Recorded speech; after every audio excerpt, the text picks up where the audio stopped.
பட்டுக்கோட்டை கல்யாண சுந்தரம் நம்ம எல்லாருக்குமே தெரிஞ்சிருக்கும். தமிழுக்கு கிடைச்ச மிகச்சிறந்த கவியர்களில் ஒருவர். ஒரு சமயம் என்னாச்சு, பட்டுக்கோட்டை கல்யாண சுந்தரத்துக்கு கையில எலும்பு முறிவு ஏற்பட்டு சில மாத காலம் ஓய்வுல இருந்தார். பிறகு படுக்கையிலிருந்து எந்திரிச்சு தன் நண்பர் ஒருத்தரோட ஒரு தார் சாலையில் நடந்து போயிட்டு இருந்தார். அப்படி நடந்து போறப்போ கல்யாண சுந்தரத்தோட செருப்பு அருந்து போச்சு. செருப்பு அருந்து போன உடனே நண்பர், என்ன கல்யாண சுந்தரம் இப்படி ஆயிடுச்சு அப்படின்னு சொல்லிட்டு பதறி போய் கேட்க, கால்லாம் கொதிக்குமே அப்படின்னு சொல்ல, அதற்கு கல்யாண சுந்தரம் இப்படித்தான் பதில் சொல்லியிருக்கிறார். உருப்பருந்து போனதற்கே உள்ளம் கலங்கான், செருப்பருந்து போனதற்கா சிந்திப்பான், நெருப்பை எதிர்த்தும் துணிவு வந்தவன், பின் நீள் நிலத்தில் கொதிக்கும் இந்த தாரும் குளிருமே அப்படின்னு சொல்லிட்டு கல்யாண சுந்தரம் பதில் சொன்னாராம். இப்படியான மகான்கள் வாழ்ந்த தமிழ்நாட்டில் தான் நாம இப்ப வாழ்ந்துகிட்டு இருக்கோம். அந்த தமிழ்நாட்டோட சிறப்பு சொல்ற இந்த நிகழ்ச்சி தான் வணக்கம்.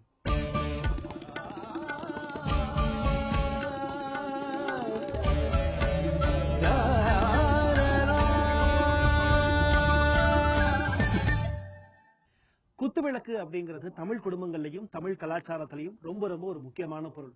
இந்த குத்துவிளக்கு அப்படிங்கிறது தெய்வத்துக்கு சமமா வச்சு பூஜிக்கப்படுற ஒரு பொருள். குத்துவிளக்கு ஏத்துறது அப்படிங்கிறது காலங்காலமா இருந்து வர்ற ஒரு மிக முக்கியமான தமிழ் குடும்பங்களோட ஒரு நம்பிக்கை. தமிழ் மக்களோட நம்பிக்கைக்கு பாத்திரமான இந்த குத்துவிளக்கு அங்க எப்படி தயாராகுது, எவ்வளவு சம்பிரதாயம், எவ்வளவு நம்பிக்கைகளோட இந்த குத்துவிளக்கு அங்க தயாராகிட்டு வருது அப்படிங்கிறது தான் இப்போ நீங்க பார்க்க போறீங்க. பார்க்கலாம். கோவில்களின் நகரமாக விளங்கும் கும்பகோணத்தில் தெய்வீகமும் இறையருளும் எல்லா இடங்களிலும் குடிகொண்டிருக்கும். இப்படிப்பட்ட கும்பகோணம் பல விதத்திலும் தமிழ்நாட்டின் சிறப்பை சொல்லி வருகிறது. அப்படியான சிறப்புகளில் ஒன்றுதான் குத்துவிளக்கு. தெய்வத்திற்கும் நமக்குமான ஒரு இணைப்பாக இருக்கும் இந்த குத்து விளக்கிற்கு கும்பகோணம் அருகில் உள்ள நாச்சியார் கோவில் மிக பிரபலம். குத்துவிளக்கு செய்யும் தொழில் என்பது இங்கு பல நூற்றாண்டுகளாக நடந்து கொண்டிருக்கிறது. கோவில் நகரமான இந்த கும்பகோணத்தில் குத்துவிளக்கு தொழில் உருவானதற்கு இதைவிட சிறப்பான காரணம் வேறு எதுவும் இருக்க முடியாது. இந்த ஊரில் பல குடும்பங்கள் பல தலைமுறையாக விளக்குகளை உருவாக்கி கொண்டிருக்கிறார்கள். இந்த பித்தளை குத்து விளக்குகள் தயாரிக்கும் பணி சோழர் காலத்தில் இருந்தே இங்கே நடைபெற்றுக் கொண்டிருப்பதாக வரலாறு சொல்கிறது. பல இடங்களில் இருந்து இங்கே கொண்டு வரப்படும் பல பழைய பித்தளைகள் இங்கே உருக்கப்பட்டுதான் நாம் பயன்படுத்தப்படும் புது குத்து விளக்காக இங்கே உருமாறிக் கொண்டிருக்கிறது.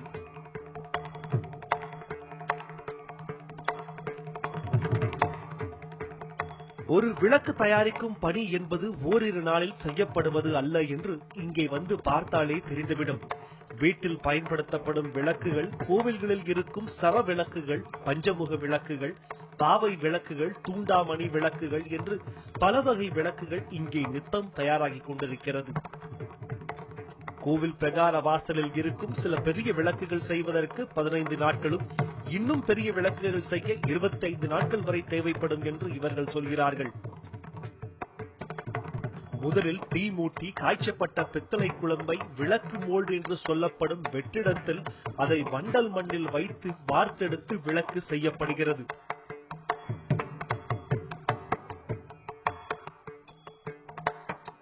அதன் பிறகு விளக்கை இன்னும் செதுக்கி பட்டை தீட்டி பலவித செயல்முறைகளுக்கு உட்படுத்தப்பட்டு பயன்படுத்தப்படும் பளபளப்பான விளக்காக வெளிவருகிறது. அதேபோல் விளக்கின் அடிப்பாகம், அதனின் உடல் பாகம், அதன் மேல் பாகம், திரி எரியும் பாகம் என்று தனித்தனியாக இதேபோல் செய்யப்பட்டு பட்டை தீட்டப்பட்டு ஒன்றாக சேர்க்கப்படுகிறது. இன்று பல ஆயிரங்களுக்கு விற்கப்படும் இந்த பித்தளை விளக்குகளுக்கு பின்னால் இத்தனை பேரின் உழைப்பும் தமிழரின் சிறப்பும் இருப்பது நிச்சயம் மகிழ்ச்சியே.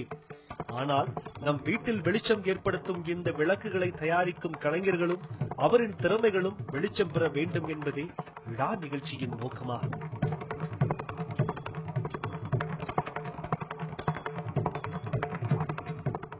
பொதுவா அருங்காட்சியகங்கள் நம்மளோட பழைய வாழ்க்கை முறையை பிரதிபலிக்கிற மாதிரிதான் இருக்கும். நம்ம ஊர்ல அநேகமா எல்லா மாவட்ட தலைநகரங்கள்லயும் இந்த அருங்காட்சியகங்கள் இருக்கு. அந்த அருங்காட்சியகத்துக்கு நம்ம எல்லாரும் வந்து பள்ளிக்கூடத்துல ஒன்னா போய் வரிசையா நின்று, இதுதான் ராஜா பயன்படுத்தின கத்தி, இதுதான் ராஜா பயன்படுத்தின தட்டு அப்படின்ற விதத்தோட அந்த அருங்காட்சியகத்தோட பயன் முடிஞ்சு போச்சு அப்படின்னு நான் நினைக்கிறேன். அந்த அருங்காட்சியகம் அப்படின்றது அதோட நின்று போறது கிடையாது. அதையும் தாண்டி பல விஷயங்களை நமக்கு எடுத்து சொல்லணும். அப்படி ஒரு அருங்காட்சியகம் தஞ்சாவூர் மாவட்டத்துல தஞ்சை தமிழ் பல்கலைக்கழகத்தோட பழைய கேம்பஸ் தான் இந்த அருங்காட்சியகம் இருக்கு. இப்படி ஒண்ணு இருக்கிறது அந்த மாவட்டத்துக்காரங்களுக்கே நிறைய பேருக்கு தெரியாது. நான் பார்த்தது என்ன அப்படிங்கறத இப்ப நீங்களும் பாருங்க. நம் முன்னோர்கள் எப்படி இருந்தார்கள், எப்படி வாழ்ந்தார்கள் என்ற கேள்வி எப்போதும் நமக்குள் இருக்கும். இந்த கேள்விக்கு விடையாக இருக்கிறது தஞ்சை தமிழ் பல்கலைக்கழகத்தால் நடத்தப்பட்டு வரும் அருங்காட்சியகம்.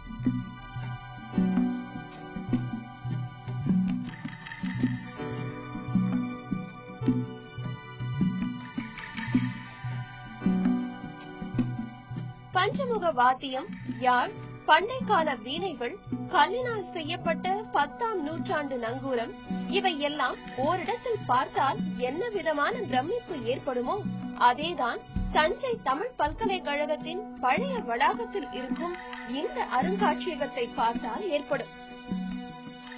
இதுல கிட்டத்தட்ட உங்களுக்கு 3000 பொருட்கள் இருக்கு. அதுல தொல்லியல், வீட்டு சாதன பொருட்கள், சிலைகள், கல் சிலைகள் போன்ற ஒரு அற்புதமான சிலைகள், கல்வெட்டுக்கள், அடுத்தது காசுகள், நாணயங்கள், அதுல சோழர் காயின்கள், விஜயநகர பீரியடு, மராட்டி பீரியட், எல்லா காலத்தினுடைய நாணயங்கள்லாம் சேகரிச்சு வச்சிருக்கோம். கிட்டத்தட்ட சோழர் காலத்தினுடைய காயின்கள் மட்டுமே கிட்டத்தட்ட 2000 காசுகளுக்கு மேல எங்களிடம் இருக்கிறது. தஞ்சை சரஸ்வதி மஹால் அருகே இருக்கும் இந்த அருங்காட்சியகம் அதிகம் பேரால் கவனிக்கப்படாமலேயே இருக்கும் ஒரு அற்புதமான காலப்பெட்டகமாகும். இங்கிருக்கும் ஒவ்வொரு பொருளும் நம் முன்னோர்கள் முந்தைய நூற்றாண்டுகளில் பாவித்து வந்த அற்புதமான காண கிடைக்காத பொருட்களாகும். இந்த அருங்காட்சியகத்தில் ஆசியாவிலேயே ஒன்றாக இருக்கும் பஞ்சமுக வாத்தியம் உள்ளது. 5 முகங்கள் கொண்ட ஒரு தோல் கருவிதான் இந்த வாத்தியம். இந்நாளில் இருக்கும் ட்ரம்ஸ் போன்ற தோல் இசை கருவிகளுக்கு முன்னோடியாக இருந்ததுதான் இந்த பஞ்சமுக வாத்தியம். பஞ்சமுக வாத்தியம் என்பது உங்களுக்கு நீர், நிலம், அதுபோல அந்த பஞ்ச முகங்களை அந்த கான்செப்ட்ல தான் அதை பயன்படுத்தியிருக்கிறாங்க. இருந்தாலும் அந்த ஒவ்வொரு அந்த துவாரத்தின் வழியாக ஒவ்வொரு இசை வெளிப்படும். தாராசுரத்துல நம்ம அந்த கோயிலுடைய தூண்ல வர்ற மியூசிக் போல ஒவ்வொரு இசையும் தனித்தனியான இசைகள் கிடைக்கும். அதுல பஞ்சமுக வாத்தியம் என்பது 5 விதமான ஒரு ரிதம் அதுல வருவதற்கான வாய்ப்புகள் இருக்கு.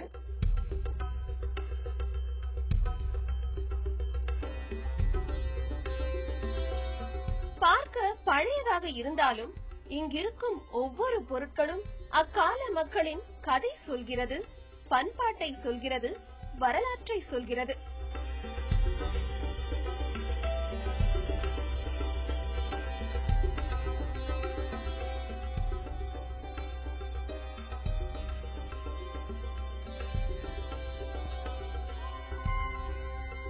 வெண்கல பயன்பாடு எப்பொழுது தமிழகத்துல உட்புகுந்துச்சோ, வெண்கல நாகரிகம் அப்படின்னு ஒரு நாகரிகமானது தொடர்ச்சியான இருக்கு. கிட்டத்தட்ட 500 வருஷங்களுக்கு மேலான அந்த இட்லி பானையானது இருக்கும். போர் வீரர்களுக்கு உணவுகளை உற்பத்தி பண்ணுவதற்கு அது ஒரு பெரிய தோதனை இருந்தது.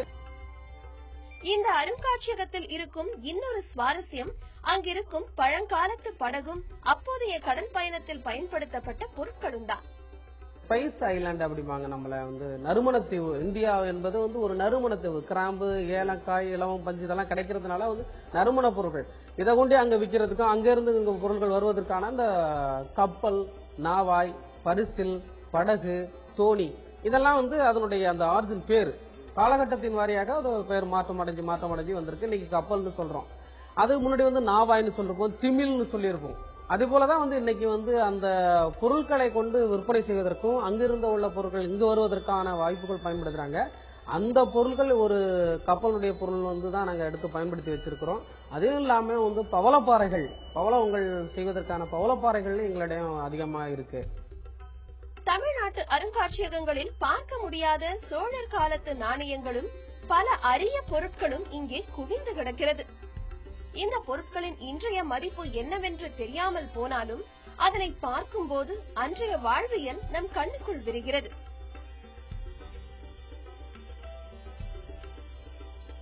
இந்த அருங்காட்சியகத்தில் இருக்கும் எண்ணற்ற இசை கருவிகள், மக்கள் பயன்படுத்திய பொருட்கள், ஆயுதங்கள், கண்ணாடிகள், லாந்தர் விளக்குகள் என்று ஆயிரம் கதை சொல்லும் இந்த அருங்காட்சியகம் வெளிநாடுகளில் இருந்தால் உலக புகழ் கொண்டதாக இருந்திருக்கும். ஆனால் இன்று அதிகம் கவனிப்பாரின்றி அவனை பெண் போல் அமைதியாக நிற்கிறது. இந்த அருங்காட்சியகமும் உள்ளே இருக்கும் பொருட்களும் தமிழுக்கு பெருமை சேர்க்கும் ஒன்றாகும். இந்த அருங்காட்சியகம் நமது பெருமையை உலகுக்கு சொல்லும் நாள் தொலைவில் இல்லை. கல்லுல நார் உரிக்கிறவன் அவன் அப்படின்னு சொல்லிட்டு தமிழ்ல ஒரு சொல் வழக்கு இருக்குது. ரொம்ப கஞ்சமா இருக்கிறவங்களை பார்த்து அப்படி சொல்லுவாங்க. கல்லுல நார் உரிக்க முடியுமா இல்லையான்னு எனக்கு தெரியாது. ஆனா காஞ்சிபுரம் மாவட்டத்துல இருக்கிற அனகாபுத்தூர் அப்படிங்கிற சின்ன கிராமத்துல நிஜமாவே நார் உரிக்கிறாங்க. கல்ல இருந்து கிடையாது, வாழை மரத்துல இருந்து, அன்னாச்சி பழத்துல இருந்து, கத்தாழையில இருந்து, மூங்கில்ல இருந்து, வெட்டி வேர்ல இருந்து, இப்படி எல்லாத்திலிருந்து நார் உரிக்கிறாங்க. உரிச்ச நார்ல துணி நெய்யறாங்க. அத உலக நாடுகளுக்கு ஏற்றுமதி பண்றாங்க. என்னது வாழை மரத்துல சட்டையா, அன்னாச்சி பழத்துல இருந்து சேலையான்னு ஆச்சரியப்படுறீங்களா? இப்படி சத்தம் போடாம சாதனை செஞ்சுட்டு வர்ற அனகாபுத்தூர் கிராமத்துக்கு போலாமா? வாங்க அனகாபுத்தூர் போய் பார்த்தே தெரிஞ்சுக்கலாம். அனகாபுத்தூர் சென்னையில் இருப்பவர்களுக்கே அதிகம் கேள்விப்படாத ஒரு ஊராகத்தான் இது இருக்க முடியும். சென்னையில் இருந்து சுமார் 25 கிலோமீட்டர் தொலைவில் இருக்கும் ஒரு சிறிய கிராமம் தான் அனகாபுத்தூர். நகரமயமாக்கலின் பாதிப்பில் தனது கிராமத்தன்மையை கொஞ்சம் கொஞ்சமாக இழந்து கொண்டிருக்கும் இந்த ஊரில் இருந்து உலகம் தமிழ்நாட்டை திரும்பி பார்க்க வைக்கும் ஒரு சாதனை ஒன்று சத்தம் போடாமல் நிறைவேறிக் கொண்டிருக்கிறது. இந்தியாவில் இருந்து வாழை நார், அன்னாச்சி, கற்றாழை போன்ற செடிகளின் நார்களில் இருந்து துணி நெய்து தமிழரின் திறமையும் தமிழ்நாட்டின் பெருமையும் இன்று உலகம் உணர செய்து கொண்டிருக்கிறார்கள் அனகாபுத்தூர் நெசவாளிகள்.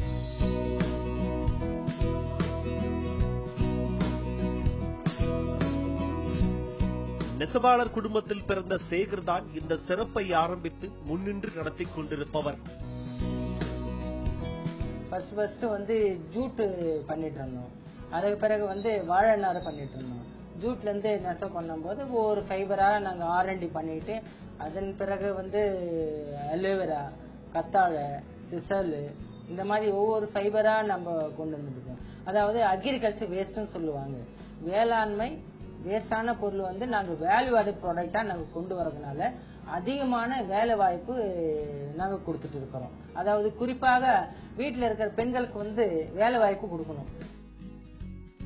தனி ஒரு ஆளாய் சுய உதவி குழு நடத்தி கொண்டிருக்கும் பெண்களின் உதவியுடன் இந்த இயற்கை நார்களில் இருந்து தறி நெய்து அதில் இருந்து சேலை, சட்டை போன்ற ஆடைகளை தயாரித்துக் கொண்டிருக்கிறார்.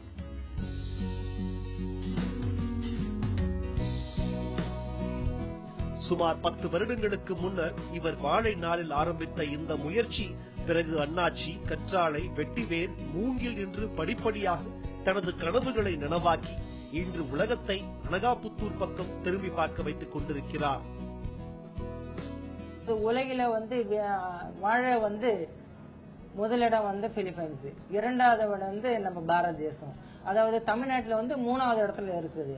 அந்த வாழைத்தண்டு ஃப்ரூட்ஸ் பழம் மட்டும்தான் யூஸ் பண்ணிட்டு இருக்கோம், மற்றதெல்லாம் வேஸ்ட் ஆகுது. அது வேஸ்ட் ஆகக்கூடாதுன்னு சொல்லிட்டு நாங்க வந்து ஃபைபர், அதாவது வாழை பட்டையில இருந்து ஸ்டெம்பில் இருந்து ஃபைபர் எடுக்கிறோம். எடுத்துட்டு வந்து இயற்கையான சாயம் வந்து அப்ளை பண்றோம், டை பண்றோம். டை பண்ணிட்ட பிறகு வந்து காட்டன் மாதிரியா நாங்க வைண்டிங் பண்ணிட்டு நெசவு பண்றோம். அதாவது ஒரு மரத்தினுடைய ஃபைபர் வந்து கிட்டத்தட்ட 180 கிராமில இருந்து 200 கிராம் வரையும் தான் எடுக்க முடியும். மற்ற ஃபைபர் வந்து ஹேண்டிகிராஃப்ட்ஸ், கைவினை பொருட்கள் செய்யறதுக்கும் இதாகுது. அப்புறம் வேஸ்டான பொருள் வந்து அந்த வாழைப்பட்டையில இருந்து பேப்பர் மில்லுக்கும் நாங்க அமைச்சிட்டு இருக்கோம். அதாவது ஒட்டுமொத்த வந்து காசா நாங்க உருவாக்கிட்டு இருக்கோம். ரெண்டாவது வந்து அலோவேரா. அலோவேரால வந்து நாங்க தான் உலகிலவே முதல் முறையாக வந்து நாங்க துணி உற்பத்தி பண்ணியிருக்கோம். அந்த அலோவேரால பண்ணதுக்கு வந்து டெல்லியில இருக்கின்ற IIT நிறுவனம் வந்து எங்களுக்கு மெடிக்கல் ப்ராப்பர்ட்டிஸ் இருக்கு அப்படின்னு சொல்லிட்டு சர்டிபிகேட் கொடுத்திருக்காங்க. முதலில் வாழை நாரை எடுத்து அதில் உள்ள மேல் தோலை கொஞ்சம் கொஞ்சமாக சீவி, பின்னர் அதில் உள்ள நாரை மட்டும் தனியாக பிரித்தெடுத்து பின்னர் வெயிலில் உலரவிட்டு காய வைத்து அதில் இருந்து நூல் எடுக்கிறார்கள்.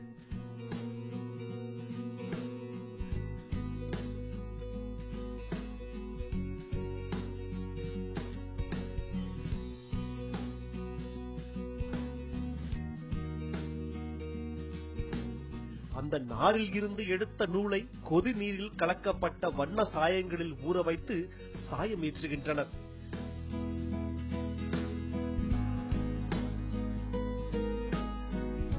சாயம் ஏற்றப்பட்ட நூலை பின்னர் மீண்டும் காய வைத்து தறிக்கு கொண்டு செல்கிறார்கள். சேகரின் தறியில் பின்னர் இந்த இயற்கை நாரில் இருந்து தயாரிக்கப்பட்ட நூலில் பருத்தி நூலும் சேர்க்கப்பட்டு சேலை நெய்யப்படுகிறது. இவ்வாறே கற்றாழை, மூங்கில், அன்னாச்சி போன்ற இயற்கை நார்களில் இருந்து நூல் எடுக்கப்பட்டு சேலை, சட்டை போன்ற துணிகள் இங்கே நெய்யப்படுகிறது. ஃபர்ஸ்ட் வந்து நாங்க வந்து 25 வகையான ஒரு சாரி வந்து நாங்க நெசவு பண்ணிருக்கோம். அதுக்கு வந்து லிம்கா புக் ஆஃப் ரெக்கார்டும் கொடுத்துருக்காங்க. அப்புறமா வந்து குளோபல் வார்மிங் சஸ்டைனபிள் அப்படின்னு சொல்லிட்டு டெல்லியில வந்து அவார்டு கொடுத்துருக்காங்க. ஒன்னு வந்து மூணாவது வந்து ஜெனிவால வந்து சர்வதேச அளவில் வந்து குவாலிட்டி வைஸ் அப்படின்னு சொல்லிட்டு ஒரு அவார்டு கொடுத்துருக்காங்க. பாரிஸ்ல வந்து எக்கோ ஃப்ரெண்ட்லிக் அப்படின்னு சொல்லிட்டு எங்களுக்கு அவார்டு கொடுத்துருக்காங்க. இதோ இந்த புடவை வந்து வாழை நாறு காட்டன்ல பண்ணிட்டு இருக்கோம். அவ்வளவு அற்புதமா இருக்கு. அதாவது ஒரு புடவை செய்யறதுக்கு வந்து கிட்டத்தட்ட ஒரு 3 நாள் ஆகுது. இது வந்து மூங்கில இருந்து செஞ்சிருக்கிறோம். இந்த புடவை வந்து சில்க்கும் வாழை நார்ல பண்ணிட்டு இருக்கிறோம். இந்த மாதிரி டிசைனா கலரு, அதாவது 3 பார்ட்டா இருக்கு. இந்த மாதிரி இதுல வந்து லினன், அதுவும் ஒரு இயற்கை நாறு ஃபைபர், அந்த இதுல வந்து சாரி பண்ணிருக்கோம். அது மட்டும் இல்லாம இந்த ஒயிட் வந்து அதாவது நேச்சுரல் வித்தவுட் டைஸ், இந்த துணி வந்து அலோவேரா வித் காட்டன்ல பண்ணிட்டு இருக்கோம். இந்த துணி வந்து ஷர்ட்டிங் ரொம்ப சாஃப்டா இருக்கு. இந்த துணி வந்து மூங்கில்ல பண்ணிருக்கோம். அதே மாதிரி ஒவ்வொரு இயற்கை வளம் வந்து நாங்க வந்து துணியா உற்பத்தி பண்ணிட்டு இருக்கோம். அதை நாங்க பண்ணதுல வந்து இந்தியாவிலேயே நாங்க தான் முதல் இடத்துல இருக்கோம். சேகரின் இந்த சாதனையை பாராட்டி பல பாராட்டுகள் அவருக்கு வந்து குவிந்தாலும் அனகாபுத்தூரை இயற்கை நாரில் இருந்து ஆடைகள் செய்யும் ஒரு தொழில் நகரமாக மாற்றும் அவரின் கனவு மட்டும் இன்னும் நனவாகாமல் இருக்கிறது.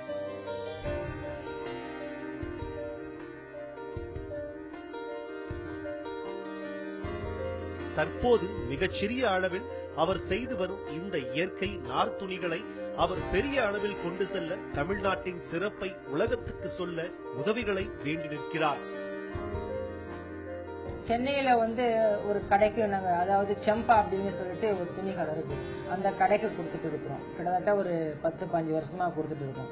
அது மட்டும் இல்லாம பெங்களூர்ல கொடுத்துட்டு இருக்கோம், டெல்லியில கொடுத்துட்டு இருக்கிறோம்.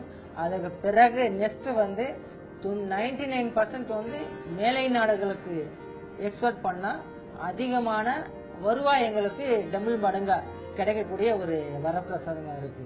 இது வந்து மாநில அரசும் மத்திய அரசும் எங்களுக்கு உதவுனாங்கன்னா இது இயற்கை வளம் எக்கனாமிக் ஜோன் அப்படின்னு சொல்லிட்டு கிட்டத்தட்ட ஒரு 10,000 பேருக்கு வேலை வாய்ப்பு கொடுக்கணும் அப்படின்னு சொல்லிட்டு எங்களுடைய விஷன்.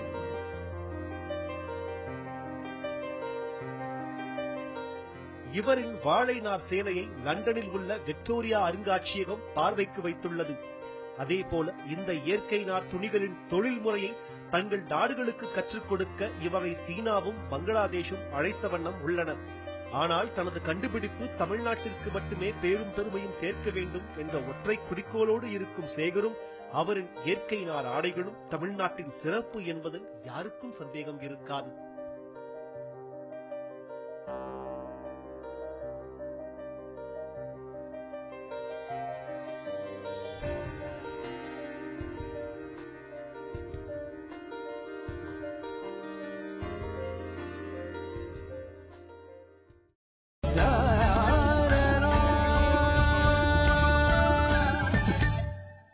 கல்ல கண்டா நாயக்கானோ, நாயக்கண்டா கல்லக்கானோ அப்படின்ற ஒரு பழமொழியை நம்ம எல்லாரும் அடிக்கடி சொல்லியிருப்போம். அது என்ன அர்த்தம் அப்படின்னா, கல் இருந்துச்சுன்னா எடுத்தறியறதுக்கு நாயக்கானோ, நாய் இருந்துச்சுன்னா எடுத்து அதை தூக்கி அடிக்கிறதுக்கு கல்லக்கானோ அப்படின்னா காலங்காலமா நினைச்சிட்டு இருக்கோம். ஆனா உண்மை அது கிடையாது. ஒரு பாறையில ஒரு நாயோட சிற்பம் செதுக்கி வச்சிருந்தாங்களாம். அதை பார்த்த சிற்பிக்கு கல்லு தெரிய மாட்டேங்குது, வெறும் அந்த நாயோட சிற்பம் மட்டும்தான் தெரிஞ்சிச்சான். அதுக்கு பிறகு கொஞ்ச நேரம் கழிச்சு ஒரு கல் உடைக்கிறவர் வந்திருக்காரு. இவர் வந்து கல் தச்சர். இவருக்கு அந்த பாறை மட்டும்தான் தெரிஞ்சிருக்கு, அதுல இருக்கிற நாயோட சிற்பம் தெரியல. இப்படி ஒவ்வொருத்தருக்கும் ஒரு பார்வை இருக்கு. கல்லு ரசிக்க தெரிஞ்சவருக்கு நாயோட சிற்பம் தெரியறது இல்ல, நாயோட சிற்பத்தை பார்க்க தெரிஞ்சவருக்கு அது என்ன வகையான கல் அப்படிங்கிறது தெரியல. இப்படி ஒவ்வொரு மனுஷனுக்கும் ஒரு பார்வை இருக்கு அப்படிங்கறத சொல்ற விதமா தான் கல்ல கண்டா நாயக்கானம், நாயக்கண்டா கல்ல காணும் அப்படின்னு சொல்லிட்டு காலங்காலமா சொல்லிட்டு வந்திருக்காங்க. மாறி மாறி மாறி வேற மாதிரி இப்ப நம்ம புரிஞ்சுக்கிட்டு இருக்கோம். இனிமேலாவது புரிஞ்சுப்பீங்க அப்படின்ற நம்பிக்கையோட இன்னைக்கு நிகழ்ச்சி நிறைவடை போகுது. இன்னைக்கு நிகழ்ச்சியில நீங்க பார்த்த 3 பகுதிகளும் ரொம்ப சுவாரஸ்யமா இருந்திருக்கும், பிடிச்சிருக்கும் அப்படின்னு நம்புறேன். நிகழ்ச்சியை நீங்க பார்க்க தவற விட்டிருந்தாலோ இல்ல உங்க நண்பர்கள் பார்க்க தவற விட்டிருந்தாலோ நீங்க www.tanditv.com போயிட்டு நீங்க கொஞ்ச நேரம் கழிச்சோ இல்ல நாளைக்கோ நிகழ்ச்சியை பார்க்கலாம். உங்களுடைய மாவட்டத்திலயோ உங்களுடைய நகரத்திலயோ உங்களுடைய கிராமத்திலயோ இல்ல உங்களுக்கு பக்கத்திலயோ இந்த மாதிரியான சுவாரஸ்யமான விஷயங்கள் இருந்துச்சுன்னா நீங்க எங்களுக்கு எழுதி அனுப்பலாம். இந்த நம்பருக்கு நீங்க போன் பண்ணலாம், இல்ல இந்த மெயில் ஐடிக்கு நீங்க ஒரு மின்னஞ்சல் அனுப்பலாம் அப்படின்னு சொல்லிட்டு உங்களிடமிருந்து விடைபெற்றுக் கொள்வது என்று அன்புடன் ராதா மணாலன். வணக்கம்.